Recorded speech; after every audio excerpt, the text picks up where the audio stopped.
BBs and bombs, the Central African Republic. Yeah, at this point, I'm sure that a lot of you, the viewers, are probably wondering, what the hell is up with that title? That morbid curiosity is what made you click on this whole thing in the first place, and I will be honest with you here, my friends. This is not clickbait or me trying to be provocative or anything like that. I genuinely did not know what else to really title this video because I was hoping to go and continue my historical demographic series on different countries by now talking about the highest birth rate in the world, only to find that that particular honorary title is held by a certain country in Africa that has been stuck in perpetual conflict while churning out more children to grow up in and contribute to said violence and conflict. Hence the title, Babies and Bombs. Yeah, YouTube is going to have an absolute field day with this one. Unfortunately, this entire thing is a massive vicious cycle, and sadly, we can't really talk about one without talking about the other, which means the subject of today's video is going to be a little bit broad. This is civil war, it is demographics, it is geopolitics, it is corruption, and it is so much more, all wrapped up in a giant rotting box. Because really, imagine, if you will, there is a country that is about the size of Texas, rich in diamonds, gold, and other such things, that has been pretty much completely abandoned by its own government, leaving anywhere from a quarter to a third of its 5.7 million people displaced and starving. That is, unfortunately, the very sad reality for the Central African Republic. Oh yeah, and by the way, my friend, speaking of things going on around the world, we are once again going to be leading several group trips here this next year that I wanted to tell you all about because, oh my God, these things are actually selling really fast. And I didn't anticipate it to happen so quickly. So you might want to get on it while you can. We are taking a trip this next year to Crete in Greece, where it is that we're going to be seeing some absolutely amazing ancient palaces and going on a Jeep safari. It's going to be a bunch of fun. So I recommend that you go and check that out. And then besides that, if you're more interested in like the medieval time period, we're also going to be going to Slovenia, where it is that the whole thing is going to be like castles, lakes, and wine. It's going to be just an absolute blast. So if you want to travel with me and my wife and a whole bunch of other history nerds, I highly recommend that you go and check out these trips. You can find the link down in my description and make sure to go ahead and reach out to us if you have any questions.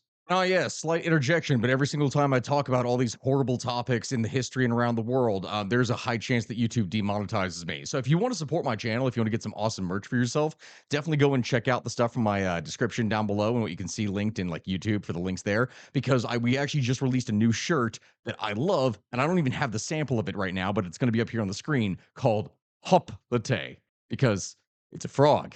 That's a hoplite. That's the Greek soldier. I love these things. This is like Katana all over again. Anyway, sorry for the interruption.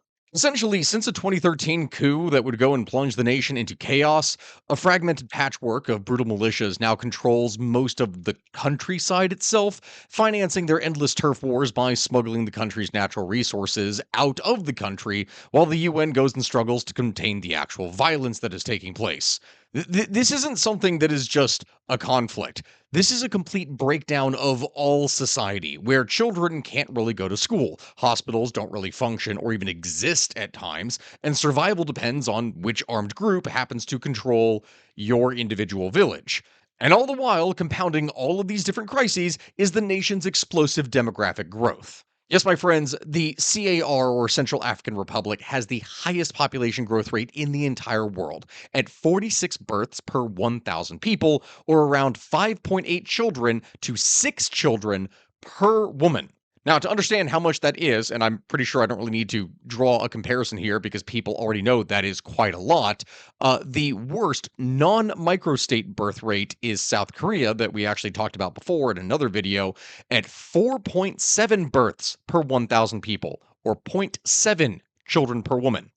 Meaning, this African country has like 10 times the growth. And so, for the CAR, the result is a remarkably young population with a median age of just around 14.6 years. The population has surged from around 5.15 million, which it was in the early 2020s, like 2022 to 2023, to over 5.7 million by 2026. That is a huge jump, and it is projected to grow by another million people potentially by 2031. As you could probably expect, for any country, that is a big deal. But in a country that is already suffering from a complete breakdown of society, that is not a good thing at all. This demographic boom places immense pressure on the country's already shattered infrastructure and non existent services, creating a massive youth bulge with very few opportunities, making them even more susceptible to recruitment by armed groups, which in turn, surprise, surprise, perpetuates the cycle of poverty and instability. So, here then, the question is always, my friends, on the history of everything is how exactly did we get here? Well, today we're going to be pulling back the curtain on one of the world's most neglected humanitarian disasters, a forgotten crisis where the cycle of violence, poverty, and impunity has created a living hell for millions of people. This is not a story of a few months or years, though. The roots of dysfunction were planted long before the country of the Central African Republic ever existed as a political entity. And because of this, we unfortunately have to go back to the very beginning. Are you ready, my friends? Let's go ahead and dive in. Long before European contact, the region that is now the Central African Republic was a sparsely populated crossroads inhabited by a diverse different array of peoples, including the Baka Pygmies that were among the area's earliest known inhabitants. Over the centuries, various different Bantu and Nilotic migrations would bring about new groups into the territory, and so by the medieval period, the northern and eastern parts of the region fell under the influence of powerful Sudanic empires and sultanates. Now, you are probably wondering, looking at me right now, like, okay, Stack, why are you going back that far? This seems to be completely irrelevant when talking about an issue for a country that did not exist until 1960, after it is that the British and French began to leave Africa. And I understand that. I get your confusion. I perhaps understand your anger as well. You need to understand how incredibly important this is because this, where we are getting into, and the medieval heading into early modern period, is actually one of the key reasons as to why things were so broken 500 years later. What do I mean by that? Well, this era was tragically dominated by the slave trade. For centuries, the population of the region was decimated by slave raiders from the north and east, especially from the sultanates of the Uday and the Darfur, as well as the Trans-Saharan and then the Arab Swahili trading networks. This is relevant then because this constant raiding would depopulate vast areas, disrupt social structures, and left a legacy of division and mistrust between the peoples of the region that would echo all the way into the modern era. Now, I'm not saying from this that it's like, oh, the reason things are so broken today now is because of the slave trade 5, 6, 7, 800 years ago. No, but also, yes, it is actually a part of it. The devastation was so profound, in fact, that it left the territory highly fragmented and without these strong centralized states that emerged in other parts of Africa. Basically, since this was a playground and or battleground for so many different powers to steal people from, there never was any unification from the very get-go. That is, until the Europeans started to arrive. Did it get better then? Not exactly. The modern boundaries for the country were drawn during the scramble for Africa in the late 19th century, this being when France would go and claim the territory as part of its expanding colonial empire. In 1894, the French would go and establish the colony of Ubangishari, named for the two rivers that framed its geography. Now, what is important to note here, though, is that the French colonial rule at this point, in this specific place, was exceptionally brutal and extractive in comparison to even many other European colonies in Africa, as rather than administering the territory directly as they would do in other places, France would instead grant enormous concessions to private companies, which were given basically free rein to exploit the land and its people for rubber, ivory, and other such resources that they wanted.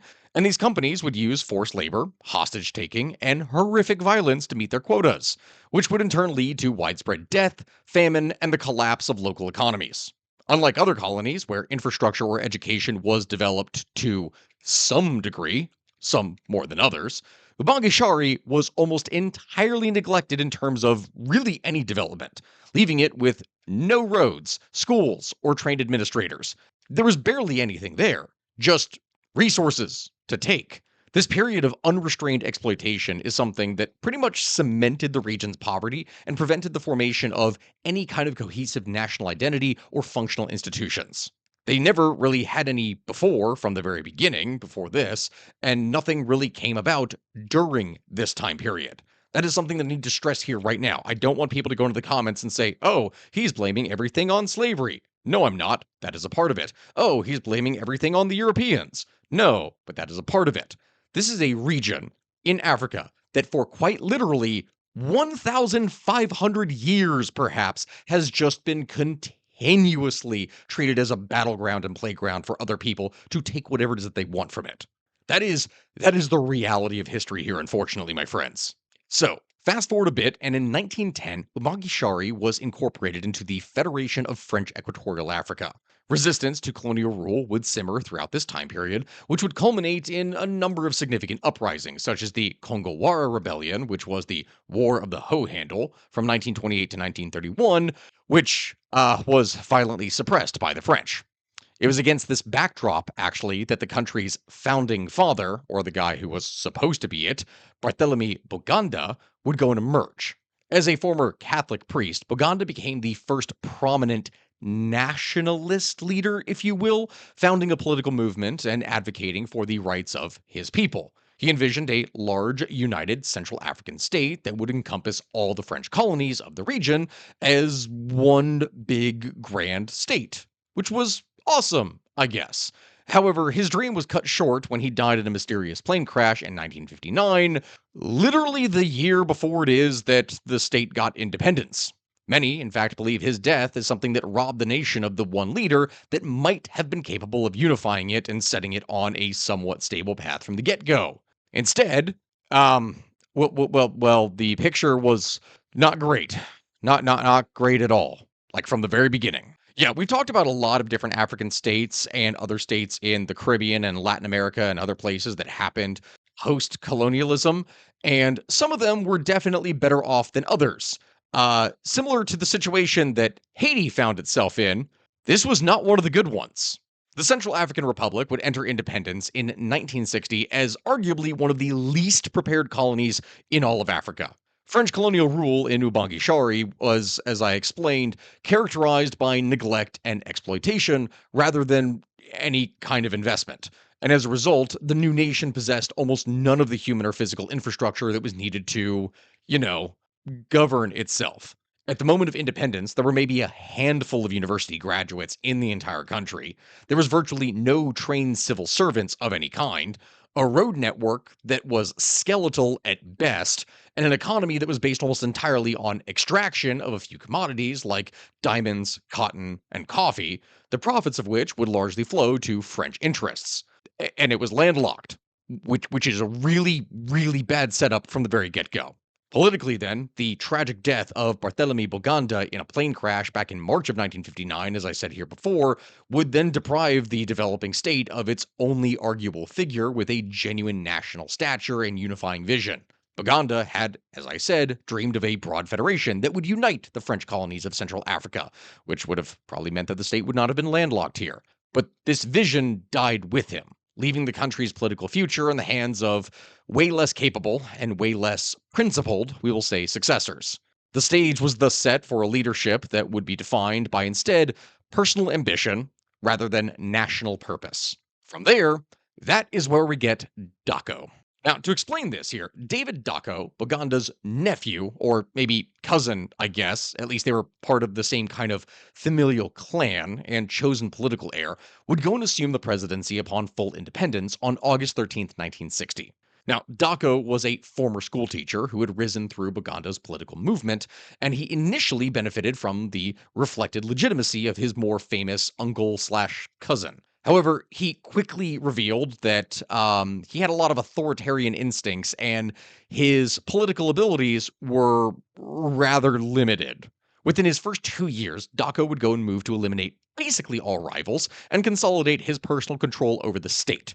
He would outmaneuver and sideline his main political competitor, Abel Gumba, a more respected figure who had been a close associate of Baganda, and by 1962, he had formally established a one party state under the banner of Baganda's Old Party, the Movement for the Social Evolution of Black Africa, known by its French acronym of MESAN, or MESAN. All political activity outside of this single party was banned, and Daco would position himself as the sole legitimate voice of the nation.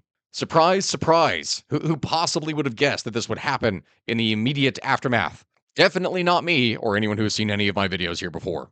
From here, my friends, Daco's governance was marked by escalating problems that would gradually become depressingly familiar themes in the entire country's history. Like, I'm not kidding, and you're going to see over the course of this, you're going to see the same mistakes and stupid things happen again and again and again. Spoiler alert, but that's pretty much the way that things were going to work out here. There are remarkable similarities to Haiti every time I cover that country. Corruption would flourish as the small elite surrounding the president would enrich themselves at the expense of the state. The economy stagnated and then deteriorated, with the treasury increasingly empty, and the country ever more dependent on French financial subsidies to remain, solvent and actually be able to do anything. Daco, also at the same time that this was going on, began to court relations with the People's Republic of China to try and get aid, which was a move that alarmed his French patrons and his more conservative domestic allies during the height of the Cold War. But really, the guy was just desperate for money. Still, other people didn't like that. Perhaps his most fateful error, though, was his handling of the country's security forces. Fearful of a coup, Daco would go and deliberately cultivate a rivalry between the National Army and the, I always mess up this word in French here. Dakota, if you can put it up here, gendarmerie, gendarmerie, that thing. Basically, it's like a militarized police force or National Guard, depending on where it is that you are. Anyway, the whole reason that he did this was that he was hoping that by keeping these forces divided and mutually suspicious of one another, he could prevent any one of them from being able to grow strong enough to be able to depose him. This calculated strategy of divide and rule is something that has worked historically in a lot of places, but in Daco's case, it would prove to be his undoing. As discontent would mount and the country drifted more towards bankruptcy, Daco would lose the confidence of the very forces that he had sought to manipulate. So it was then that on the night of December 31st, 1965, and heading into the early morning hours of January 1st, 1966, the commander of the army, Colonel Jean Bedel Bokassa, would go and launch a coup that would end Daco's first presidency. In fact, the funny thing about this here is Bokassa was also Daco's cousin, because yes, that's how these things work. Because it occurred on New Year's Eve, the takeover was very swift and relatively bloodless. There is considerable historical debate about the immediate trigger, with some accounts suggesting that Bokassa would act preemptively out of fear that Daco was about to elevate the rival commander of the gendarmerie thing, that Jean Izamo above him, while others would emphasize Bokassa's raw personal ambition as being the driving factor because, I mean, you're going to understand more about him later. He was very ambitious. Regardless of exactly why it happened, the precise motivation, Bokassa's soldiers would go and seize the key installations of the capital, arresting Daco, and then declare the beginning of a new era. Bokassa would then go and abolish the Constitution, dissolve the National Assembly, and assume basically all executive and legislative power to himself. And in these early days, France didn't necessarily care. They were more ambivalent about the coup. They ultimately chose to not intervene to save Daco, which was a decision that allowed Bokassa to go and entrench himself in power. Now, at this point in the video, my friends, would anyone like to take a guess as to whether or not things got better? Here is your hint. The answer is on one of my first merch shirts. Dakota, you can go ahead and put that up here for everyone to actually go and see. Anyway, for anyone that does not understand how this is something that could get worse, the short is that Bokassa became the African Napoleon, or at least he tried to be. Now, what does that mean, you may wonder?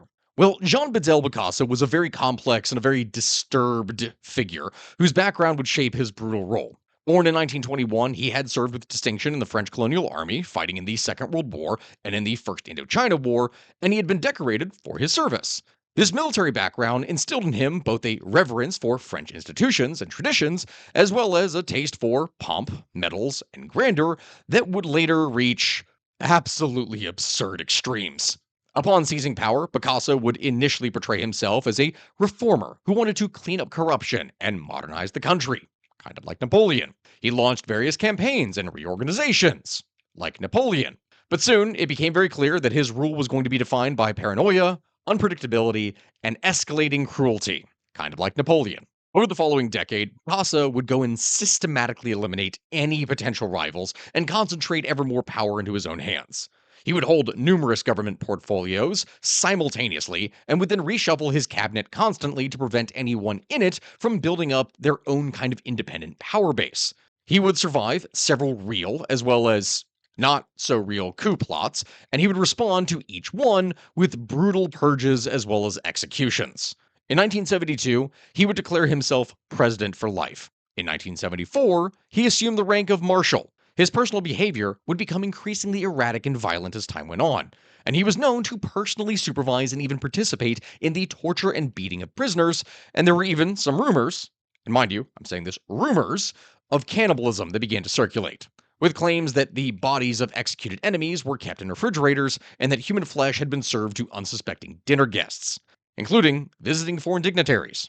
Now, of course, when I'm going and describing this, that sounds entirely fake and crazy. And yes, that is more than likely not real. Yeah, but while some of these more lurid tales may have been exaggerated, they also did reflect the very genuine climate of terror that characterized his regime, because oh my god, did he torture a lot of people. Besides that, throughout this entire period, Bokassa maintained a very strange and turbulent relationship with France, alternating between reverence and, I don't know, stubborn independence?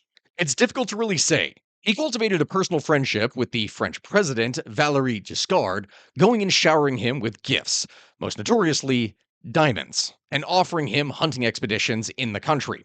In return, France would continue to provide the financial and military support that kept Bokassa's regime afloat, valuing the strategic access to the country's uranium and its position in the heart of France's African sphere of influence as being too important to pass up. This relationship is something that would later become a major political scandal in France when the diamond gifts came to light. But yeah, that's the way it went. Either way, though, the Napoleon part, because there's a reason why I kept on mentioning Napoleon. You see, Bokassa's megalomania would eventually reach its zenith in 1976, as deeply enamored with the legacy of Napoleon Bonaparte, whom he saw as a kind of kindred spirit or role model. Bokassa would take extraordinary steps of abolishing the Republic altogether, and instead, in December of 1976, he transformed the Central African Republic into the Central African Empire, and he proclaimed himself Emperor Bokassa I. The formal coronation ceremony was then held a year later on December 4th, 1977, and it was, oh dear God, I don't even know how to begin to describe this thing. It was a spectacle of almost incomprehensible extravagance for what was quite literally, and still is to this day, one of the poorest nations on earth. To give you an idea of what it is that I'm talking about here for how just absolutely insane this was, Bokassa would go and commission a golden throne shaped like a giant eagle that weighed 2 tons, and a crown that was studded with thousands of diamonds, including an enormous central diamond. He was transported in a gilded carriage that was drawn by white horses that, mind you, in order to get those horses, those had to be specifically imported into the country, and then many of them subsequently died in the tropical heat because they literally couldn't handle it there. He wore robes and regalia that were explicitly modeled on those of Napoleon's own coronation, and the entire affair was orchestrated by French designers as well as consultants, because this guy had an obsession with France in a very unhealthy way. For those of you that are wondering how expensive this is, yeah, the cost of this one day, this single day of pageantry was a staggering amount, estimated at somewhere between 20 and 30 million dollars, which, mind you, for the day, we're talking like 50, 60 years ago, is a large amount. But for a country like the Central African Republic, or should say in this case, the Central African Empire, that was an amount that was equivalent to roughly a third of the entire country's meager annual budget. And that would consume essentially the entirety of that year's French aid. Like literally all the aid that the country was given, he spent on a coronation ceremony for himself. Like I want you to imagine something that totally never happens whatsoever. Definitely not in places like California, where the director of maybe like a homeless shelter or something like that is given a $250,000 grant, and instead of spending that on the homeless people, he or she instead buys themselves a new Lamborghini. That's basically what he did, but with a freaking throne. Actually, no, it's not even just a throne. He did it for a party. As you could probably expect, this spectacle would draw widespread international mockery and condemnation, as the world would watch a very impoverished, landlocked nation crown an emperor while its people literally starved. Oh, and remember that whole thing I was talking about with cultivating a friendship with France? It is notable, it should be said here, that not a single foreign head of state attended the coronation, which was a diplomatic snub that kind of underscored just how isolated and ridiculous Bokassa had become on the world stage. The whole empire thing didn't really bring any kind of benefit to the population whatsoever. It was purely a monument to one man's delusions of grandeur that was financed by the suffering of his own people and stolen French aid. And the thing is, this is not something that would last all that much longer after that. The end of Bokassa's reign would come as a direct result of the sheer number of mounting atrocities that were occurring. In early 1979, as just an example of this, the government would issue a decree requiring all school children to purchase and wear uniforms that coincidentally happened to be manufactured by a company that was owned by Bokassa's own family. Surprise, surprise. This would ensure that the emperor personally would profit from the mandate. Students and their families, who were already absolutely crushed by poverty, couldn't afford these uniforms from the get go, and protests would erupt in the capital. The government would respond in turn with lethal force, and in April of 1979, a large number of schoolchildren were arrested and imprisoned. In the ensuing massacre, roughly 100 of these children were beaten and killed in their cells, and credible reports even emerged that Bokassa himself may have personally participated in these killings, potentially striking some of the children with his cane. Now, whether or not that is true doesn't necessarily matter. The deaths of children did absolutely happen, and this monstrous act finally exhausted the limited patience that France had, which had grown increasingly embarrassed by its brutal client state. In September of 1979, while Bokassa was abroad on a state visit to Libya seeking aid from Muammar Gaddafi, because, yeah, go figure, that's what you do when you're a brutal dictator and no one wants to help you. You go to an even more brutal dictator. France would launch Operation Barracuda. French paratroopers and intelligence operatives would fly into the capital of Bangui, go and seize the capital in a swift and bloodless operation, and instead reinstall the deposed David Dacko back as president. Bokassa, unable to return home, instead went into exile, eventually settling in France and then the Ivory Coast. Now, side note here, for anyone who is curious, years later, in a remarkable turn of events, Bokassa would voluntarily return to the country in 1986, where he was arrested, tried for murder, cannibalism, and embezzlement, and from that, he was sentenced to death, a sentence that was later commuted. He was eventually released in 1993 and would die in 1996 as an extremely unrepentant and diminished figure that never really was able to do anything else. Anyway, Dacko is back. So back to him. Awesome. Do things get better? Kind of? I mean, okay, my friends, to be fair, just about anything was going to be better than Bokassa. Like, the bar of expectation was on the figurative floor here, so you would have to dig really deep with a lot more bodies getting piled up into said hole for it to be worse. So yeah, it wasn't worse. That does not, however, mean that things were good, they just weren't as bad. See, David Dacko's return to power aboard French aircraft is something that would fundamentally undermine his legitimacy from his very first day. The population widely viewed him as a puppet installed by former colonial masters, which is kind of true, and the manner of his restoration is something that made it impossible for him to command genuine authority within the country. He faced a country that had been traumatized and impoverished by more than a decade of Bokassa's misrule, along with his own even before that. And with this, you had a population that was now demanding real democratic reform rather than a return to the one party rule that Dacko himself had imposed back in the 1960s. Dacko would attempt to manage a transition, organizing a presidential election in 1981, which officially, he won, but the results were widely disputed and rejected by the opposition as fraudulent. With that, political tensions would escalate sharply, with strikes, protests, and violence going and rocking the capital, and the country appeared once again to be sliding towards chaos. So, yeah, as I said, not good.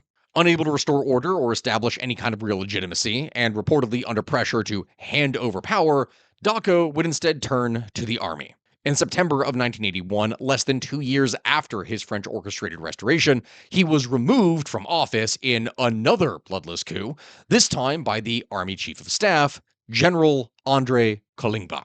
Now, some accounts would suggest that Dacko may have essentially acquiesced to or even facilitated himself the handover to the military rather than just continue to preside over a collapsing situation and get blamed for all of it. Whatever the case is, it doesn't really matter because his second presidency would end as rapidly as it had begun.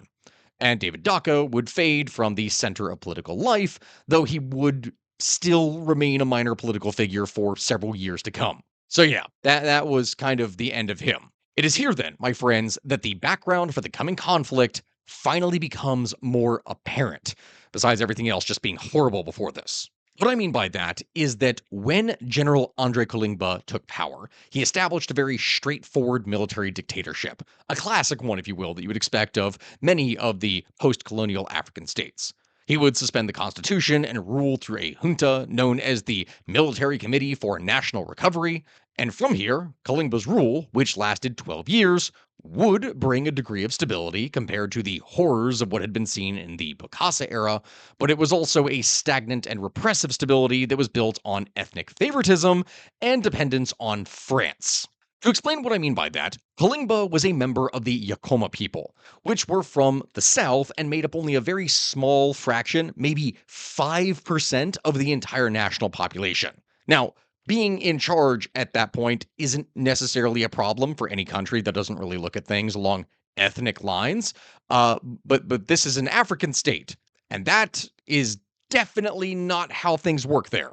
Once in power, he would systematically pack the government, the officer corps, the presidential guard, and basically any kind of possible position of importance with his fellow Yakima, which would create an ethnic imbalance in the state's institutions that would generate deep and lasting resentment among the more numerous northern peoples. This ethnic takeover of the military as well as the state would then have absolutely catastrophic consequences in later decades, because this is the point that established the precedent that, oh, if you control the state, that meant that you were able to control everything with one's own ethnic group at the expense of all the others, because the only ones that matter are my own family and cousins. Yeah, as in most cases, that didn't really play out very well.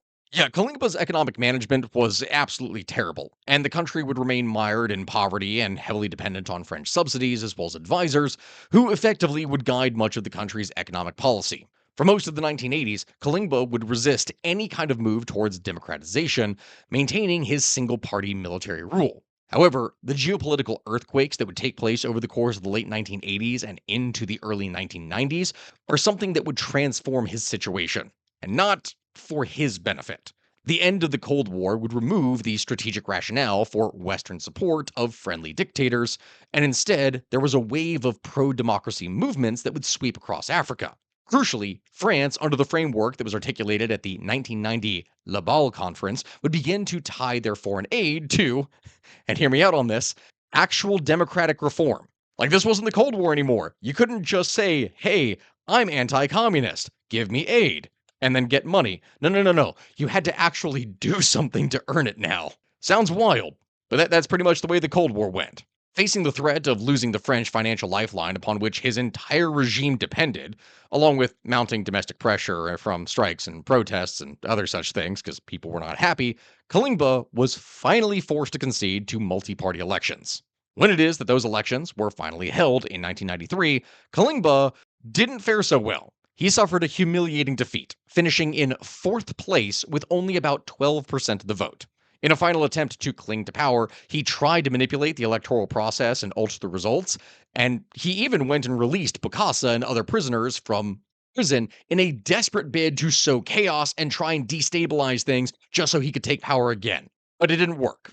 Under intense pressure from France as well as the international community, Kalinga would ultimately relent and would accept the results, allowing a genuine and peaceful democratic transfer of power, which, mind you, considering every single thing that we've been talking about here, is good. It is a rare, bright moment in the country's otherwise very grim political, economic, and social history. It is, this is arguably the high point. And me saying that does not bode well. What I mean by that, my friends, is that the 1993 elections would bring about the rule of Ange Felix Patasse to the presidency. Patasse was a veteran politician who had served as prime minister under Bokassa, and he hailed from the north of the country, drawing his primary support from the northern Sarakaba and other related peoples.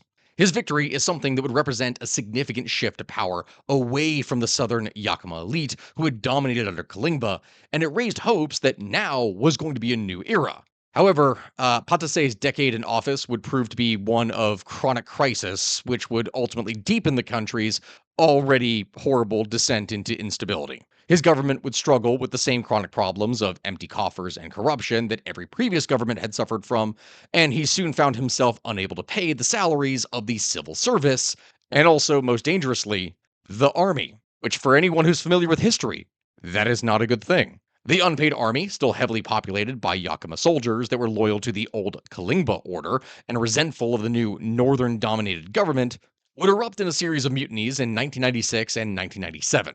There were three major mutinies during this period, in fact, and each one would plunge the capital, Bangui, into violence, looting, and factional combat.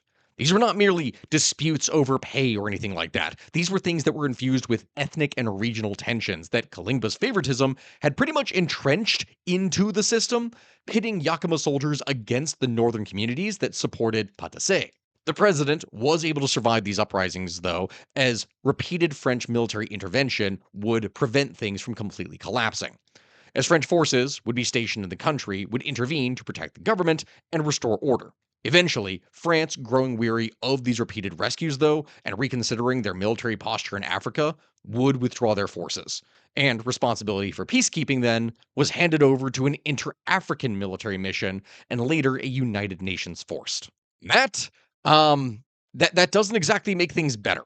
Because deprived of more reliable French protection and unable to trust his own ethnically divided army, Patasse would increasingly turn to foreign fighters and irregular forces to secure his rule.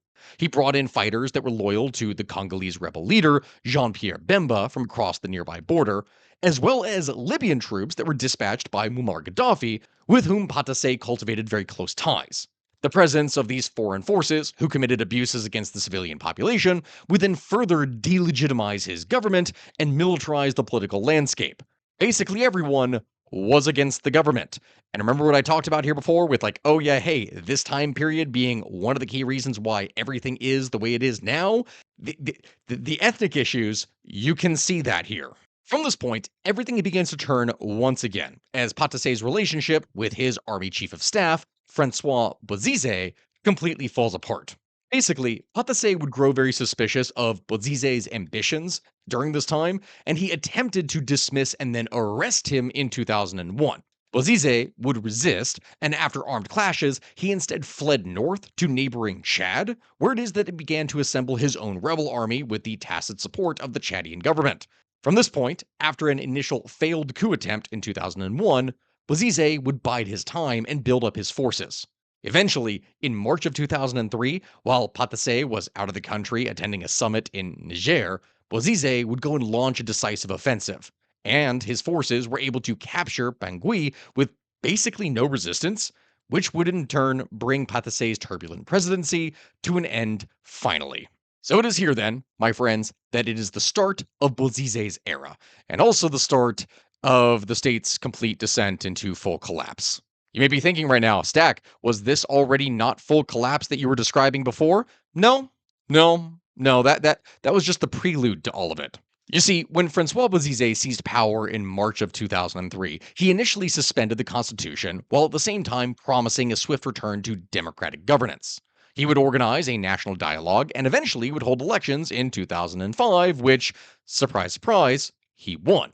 He was then reelected in 2011 in a contest that international observers and the opposition would widely condemn as completely fraudulent and marred by horrible amounts of irregularities. Bozize's rule would basically fall into the well-worn patterns of his predecessors that we would see time and time again, characterized by nepotism, the concentration of power and economic opportunity within his own family and ethnic group, the Gabaya, and also systematic neglect and marginalization of large portions of the country in order to be able to favor that one specific ethnic group.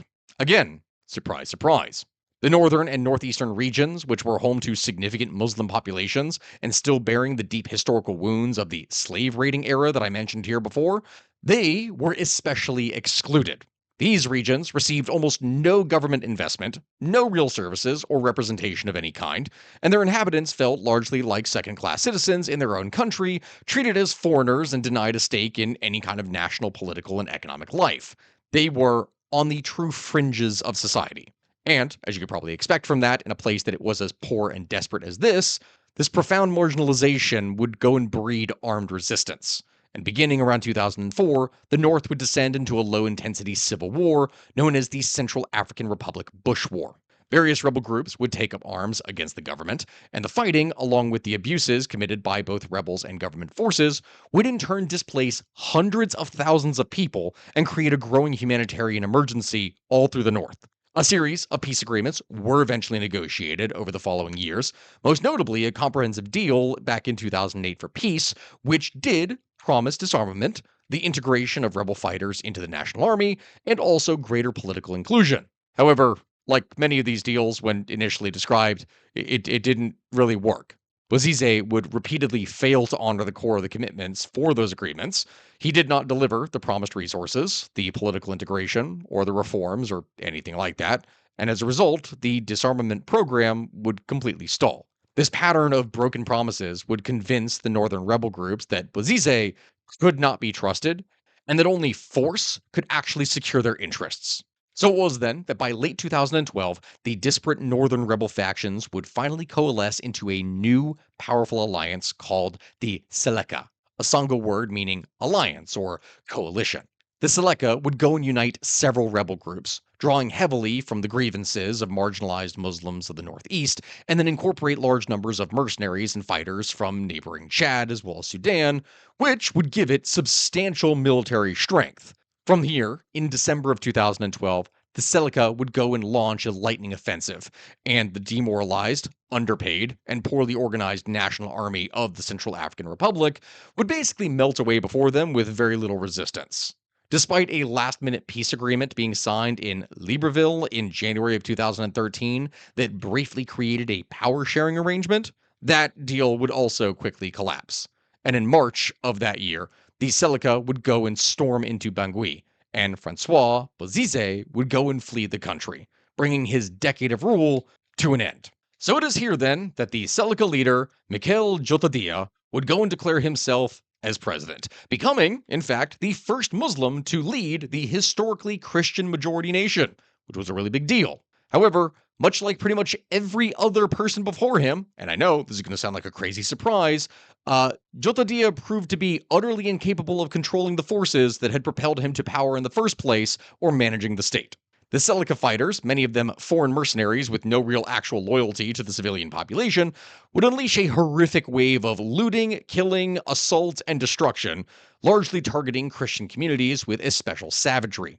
And in response to this literal terror running across the country, predominantly Christian and animist villagers would then organize themselves into their own self defense militias known as the Anti-Balaka, a name that referred to their opposition to the machetes and also, according to some interpretations, the bullets that these Seleka were using. These militias were not just about protection, though.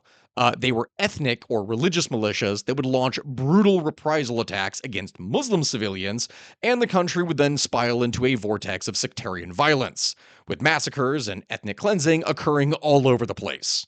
Entire Muslim communities were driven out of the western part of the country in what many observers would describe as an ethnic cleansing, while the state itself simply ceased to function across most of the territory as it was unable to do anything. By the end of 2013, the Central African Republic had descended into full-blown catastrophe of civil war and state collapse, the culmination of more than 5 decades of failed leadership, ethnic manipulation, foreign interference, and chronic institutional weakness that had begun all the way back in the uncertain days following independence in 1960, and that is why I went into as much detail as I did here for before, my friends.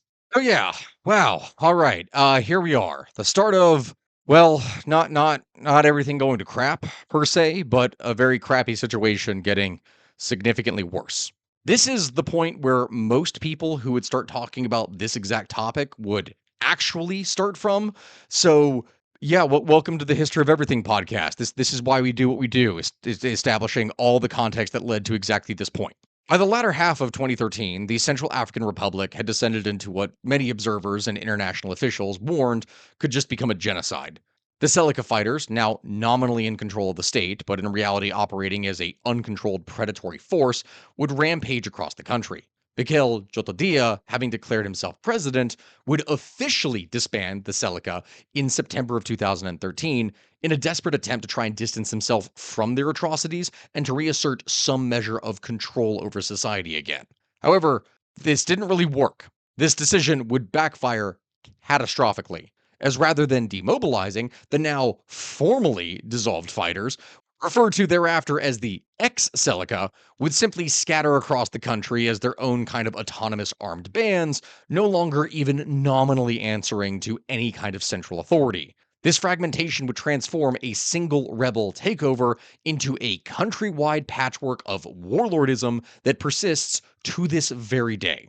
Meanwhile, as all of this is going down, the anti-Balika militias would grow in their own strength and ferocity. As I said before, these guys were originally formed as village self-defense groups, and they would incorporate former soldiers that were loyal to the ousted Bozize, and from that, they were able to launch a campaign of vengeance against Muslim civilians, whom they collectively blamed for the crimes of the Selika, no matter whether or not there was any actual responsibility there. In December of 2013, the anti-Balaka would go and launch a major coordinated assault on Bangui, triggering some of the worst violence of the entire conflict. Over the following weeks and months, thousands of people were killed in tit for tat massacres, and the capital was effectively partitioned along religious lines.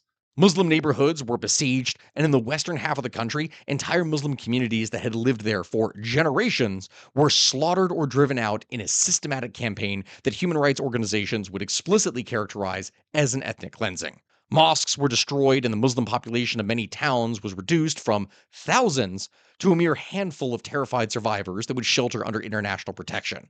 The scale of displacement here was staggering, with roughly a quarter of the entire population being uprooted from their homes and hundreds of thousands of people fleeing into neighboring Chad, Cameroon, and the Democratic Republic of the Congo. It was not good at all. And the rapidly deteriorating situation and the explicit warnings of genocide would finally prompt urgent international action. France, the former colonial power, would launch a military intervention in December of 2013 called Operation Sangaris, which for some reason was named after a butterfly. I'm not exactly sure why. But several thousand French troops were deployed with the United Nations Security Council mandate to protect civilians and restore order, working alongside an African Union peacekeeping mission known as MISCA. Problem was, these forces would struggle to contain the violence across such a vast and chaotic country. They simply didn't have the forces, and they found themselves caught in the impossible position of trying to separate warring communities that were engaged in not one-sided, but mutual slaughter.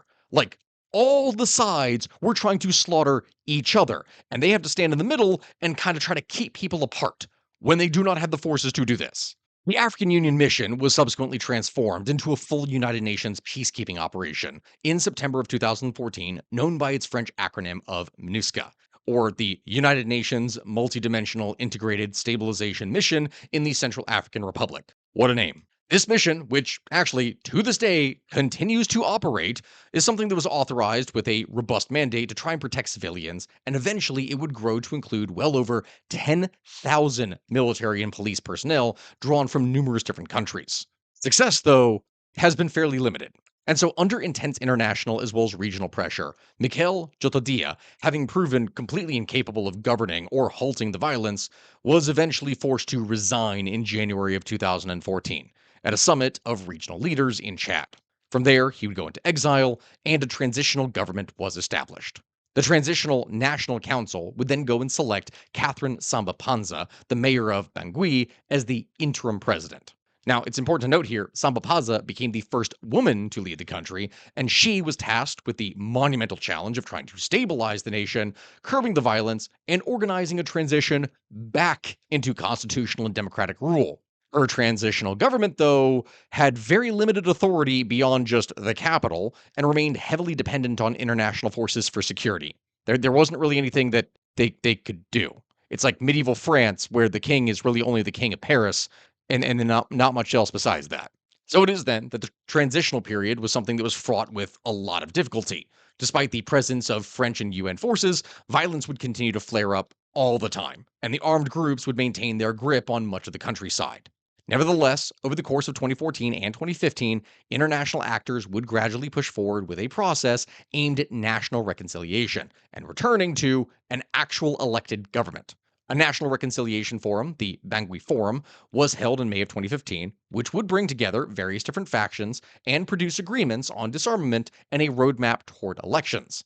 Though the practical implementation of these commitments remained very weak, as was unfortunately common. A constitutional referendum was also held in December of 2015, which would approve a new constitution, though even this vote was something that was marred by violence.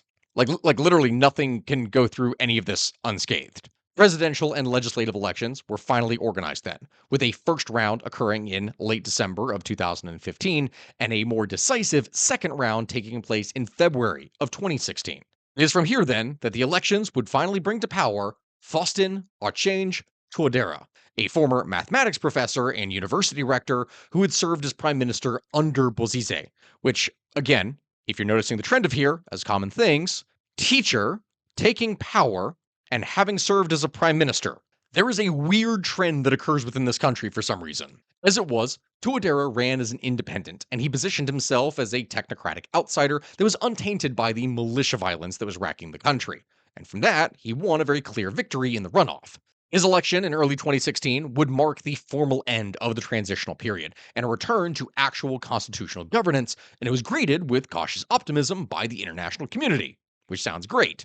However, the fundamental reality on the ground was still the same and was quite grim. The new government controlled basically nothing else besides the capital, while an estimated 14 or more armed groups were constantly roving through the countryside, controlling, in fact, around 80% of all national territory. They were extracting their own resources, they were taxing populations, they were fighting one another for dominance over lucrative mining areas and trade routes.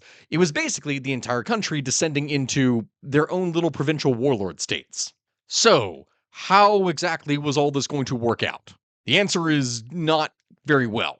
The years following Touadera's election were characterized by this paradoxical situation in which the country, yes, had a legitimate internationally recognized government that was nonetheless powerless to do pretty much anything across its own territory. The armed groups, both the ex-Seleka factions and the anti-Balika militias, had by this point largely abandoned any coherent ideological or sectarian agenda, and instead had transformed into essentially criminal enterprises that were more focused on controlling and profiting from the country's natural resources, the diamonds, gold, cattle, coffee, timber, etc., and instead ruling these states as their own little warlords. These groups would establish themselves as the de facto authorities in the regions they controlled, imposing illegal taxes at checkpoints, exploiting the mines, preying upon the civilian population, etc., etc. And from that, violence between these factions, oftentimes organized along ethnic and religious lines, would continue to displace hundreds of thousands of people and periodically would erupt into major massacres. Of course, as I'm describing this, numerous attempts at mediation and peacemaking were attempted during this period by just a huge, bewildering number of different actors. You had the African Union that tried, the United Nations, different regional bodies. There was a Catholic group, the Sant'Egidio community, and also, of course, neighboring states around them that just wanted them to finally have frickin' peace. These overlapping and sometimes competing initiatives would also undermine one another, and none of them ever really succeeded in bringing about any durable peace. Largely, the fundamental problem remained that the armed groups had very little actual incentive to disarm themselves, since their control of territory and resources would provide them with a lot of wealth and power, that participation in a weak, pathetic central government that couldn't do anything wasn't really able to match. Meanwhile, the humanitarian situation remained catastrophic, with millions of people dependent on international aid and vast numbers of them displaced either internally or as refugees in neighboring countries. And that is when the Russians came in. Yes, my friends, frustrated by the limitations of Western support and the restrictions of UN arms embargo that would go and hamper his ability to rebuild the national army, President Touadera would turn to Moscow for assistance. And Russia would obtain a partial exemption from the UN arms embargo to be able to supply weapons to the government, and crucially, dispatch military instructors and advisors to train the Central African armed forces. In reality, these instructors were largely personnel from the Wagner Group, the private military company linked to the Russian businessman Yevgeny Prigozhin and closely tied to the Russian state and its intelligence and military apparatus. As time went on, the Russian presence would expand rapidly and become very deeply entrenched in the country's political, security, and economic life. Wagner mercenaries not only trained government forces, but they increasingly would take on direct combat roles against armed groups, and Russian advisors would gain significant influence over President Tudera and his government. In exchange for military support, Russia would obtain lucrative access to the country's natural resources, especially gold and diamond mining concessions, which would help to finance the Wagner operation and enrich the network around Prigozhin. Russia would also invest heavily in influence operations, deploying propaganda, media outlets, disinformation campaigns, anything and everything to build support for its presence and also to undermine French and Western influence, which is something we would see all across West Africa. Though, admittedly, mind you, when I'm saying this here, uh, it's not necessarily like West and Central Africa really needed much influencing from the get go. Like some people absolutely loved France, a lot of people hated them. Russia just made that worse. This marked a historic geopolitical shift, though, as Russia would steadily displace France, the former colonial power, as the most influential external actor in the country over the course of 2017 and 2018. A massive reversal of decades of French dominance.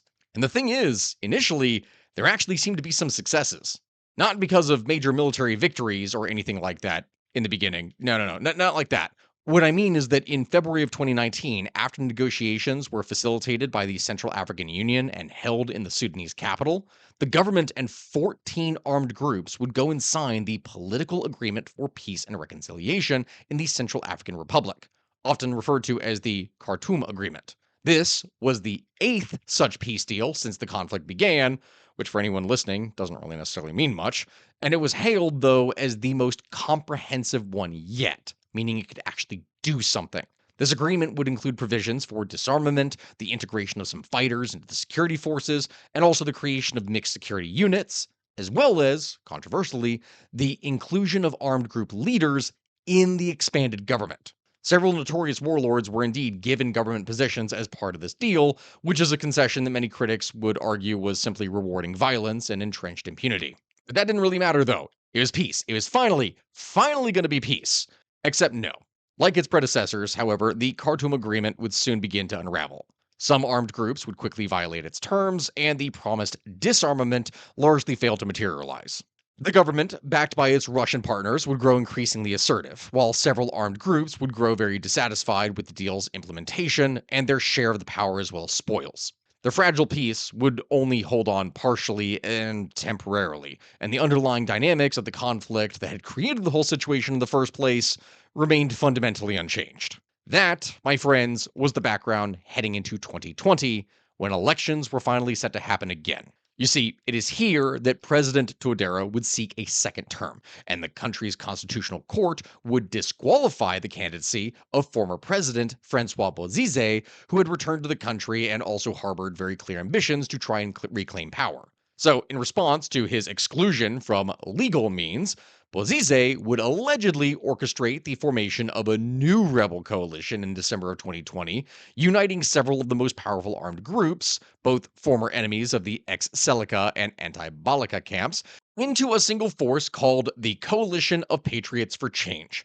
known by its French acronym CPC. This coalition would go and launch a major offensive aimed at disrupting the elections and marching right on the capital to seize power.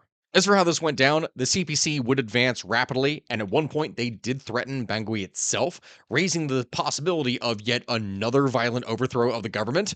Like that could have happened again. However, the offensive was ultimately repelled through the decisive intervention of the Wagner Group forces, along with troops that were sent by Rwanda under a bilateral agreement and the support of MINUSCA peacekeepers. Because of this, everything stabilized, and the elections would go ahead in December of 2020, despite the violence. Though, because of all of that, large portions of the country were unable to vote due to the, security issue, with many polling stations never opening in the first place. Because of that, Touadera was declared the winner with a majority in the first round, which would secure him a second term, though the actual legitimacy of the vote was severely clouded by the low turnout and the exclusion of, half the country from the election process. Surprise, surprise. In the aftermath of the failed CPC offensive, the government, spearheaded by Wagner mercenaries and the Rwandan contingent, would go and launch a sweeping counteroffensive throughout 2021. Government and allied forces would push the rebel coalition back and recapture numerous towns that had long been under armed group control, extending state authority over more territory than really at any point since the 2013 collapse. President Touadera would then declare a unilateral ceasefire in late 2021 with a significantly stronger position, and from that, initiate a new national dialogue. He would try and launch another round of negotiations and communication. This military success, though, came at a very heavy human cost. Wagner forces and their Central African allies were credibly accused with committing widespread and grave human rights abuses during these campaigns, including massacres of civilians, summary executions, torture, assault, looting, etc., etc. United Nations experts and human rights organizations would document numerous atrocities, and the reputation of the Russian mercenaries as brutal and unaccountable forces became firmly established as just a thing. That's what everyone expected of them. The deepening Russian role also would generate friction with the international community, especially with France.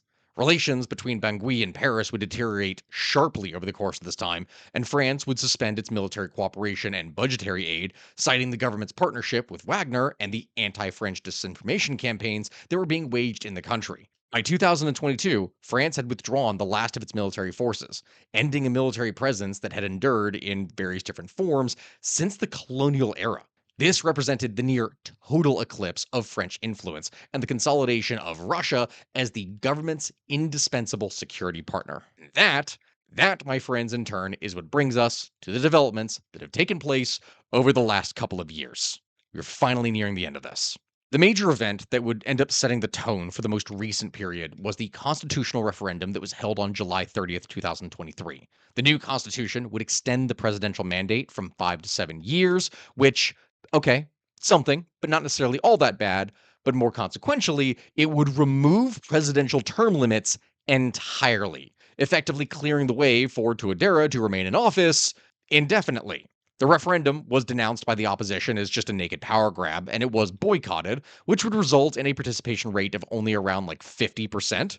And analysts would characterize it as a very clear example of democratic backsliding, with the Wagner Group itself reportedly being involved in engineering the adoption of the new charter. That same year, the death of Wagner's leader, Prigozhin, in a plane crash in August 2023, in the aftermath of his, failed mutiny against the Russian military, that is something that would prompt Moscow to begin to gradually absorb Wagner's African operations into the more direct, state controlled Africa Corps. From that point, the conflict would just continue. Despite the government's consolidation of control over major towns from their greater offensives, the security situation remained extremely volatile. In early 2023, CPC rebels would launch a fresh wave of attacks with improved weaponry, and competition over mineral resources would continue to drive killings, kidnappings, and extortion throughout the country, especially in the northeastern as well as the southeastern prefectures. An increasingly serious external pressure was also being seen from spillover from the civil war in neighboring Sudan, which sent tens of thousands of refugees flooding into the Northeast, with over 31,000 crossing the border from just like April of 2023 alone. And this is something that raised alarm over the alleged presence within the country of the Sudanese Rapid Support Forces, which I've also talked about the whole thing with the Sudanese Civil War that we're probably going to need to go back into here again at some point. Because of all this, in May of 2025, Touadera would go and dispatch a delegation to Port Sudan to try and engage the Sudanese armed forces over the destabilizing effects of their, war that was creating havoc in his own country, besides the havoc that was already there. Meanwhile, as all of that was happening, the transition from the Wagner Group to the Africa Corps would stall significantly in the Central African Republic, unlike in other countries such as Mali, where the shift would occur way more quietly and rapidly. See, in August of 2025, Russia would formally request to replace the Wagner Group with the Africa Corps, but Bangui would resist this due to its more deep dependence on Wagner and its preference for paying with mineral concessions rather than hard cash, because they didn't have anything. They could just give gold and diamond rights. So Wagner would continue to be involved in commercial activities, an armed group demobilization throughout 2025, with security for the country's major towns still relying on these mercenaries. Like the Wagner Group were the protection force for frontier towns. In an effort to build confidence, the government would go and sign a series of peace accords in 2025, including the N'Djamena Peace Accord of April 19th, 2025, in which the leaders of two of the most powerful rebel groups, the Union for Peace in the CAR, or UPC, and the 3R, would go and pledge to cease hostilities. Building on this, in July of 2025, mediated by Chad, these groups would sign disarmament agreements, formally announcing their dissolution, and Tuadera would later appoint several of their officials to government positions. These deals, however, would also generate new frictions, most notably the sense of betrayal that was felt by the more government aligned Zande Anikbigibe militia, known as the Wagner Zande, which had pushed the UPC out of Bambuti in the first place and viewed the peace with their enemy as a fundamental betrayal, which would lead to the suspension of their own integration into the National Army. Because remember, everyone hates each other. As it was then, the culminating event of the year of 2025 was the holding of presidential, legislative, and local elections on the 28th of December. A process of huge, enormous significance because the local elections that we're describing here were being held in some areas for the first time since 1988. A gap of some 36 years, like 36 years in which there had never been any kind of elections. In the run up to the vote, the Constitutional Court had on the 14th of November approved 7 candidates and rejected 3, with the approved field including the incumbent, Tuadera of the United Hearts Movement, Aniset Georges Dologele of the Union for Central African Renewal, and Henri Marie Dondra of the Republican Unity Party. The election itself would unfold amid significant Russian military police and Wagner Group mercenary deployments visible throughout Bangui, a security presence that observers would characterize as serving the dual purpose of both protecting Tuadera as well as intimidating opposition supporters, and creating an atmosphere of hostility to free political expression. Many observers would characterize the entire process as fundamentally compromised, and Tuadera was widely expected to secure his third term, which is exactly what would happen. The results confirmed these expectations decisively. On the 5th of January 2026, the National Elections Authority would declare Tuadera the clear winner in the first round, and provisional figures would give him roughly 76% of the vote on a turnout of only around 52%. The opposition would reject the results, but the political atmosphere remained largely calm when they were announced. People were by this point just so freaking tired and didn't care. It didn't matter anymore. Tuadera's rival, Dolaguele, would go and lodge a challenge, but on the 19th of January 2026, the Constitutional Court would go and reject the appeal and officially declare Tuadera the winner with 77.9% of the vote, a ludicrous amount, followed by Dolaguele with around 13%, and Dondra a very distant third. Yeah, that's a very unlikely number. But what is interesting to note about the election here is that this is when things finally began to change for the Wagner Group. See, the Wagner Group was officially on its way out, but the official announcement for that shift from Wagner to Afrika Korps had been deliberately delayed until after the December 2025 presidential vote. As re-elected in a contest that was disputed by the opposition, but secured by mercenaries that were still visible bearing the Wagner logo, Tuadera would finally submit to the new arrangement, and he would travel to Moscow in early March of 2026 to meet Putin at the Kremlin on the 5th of March.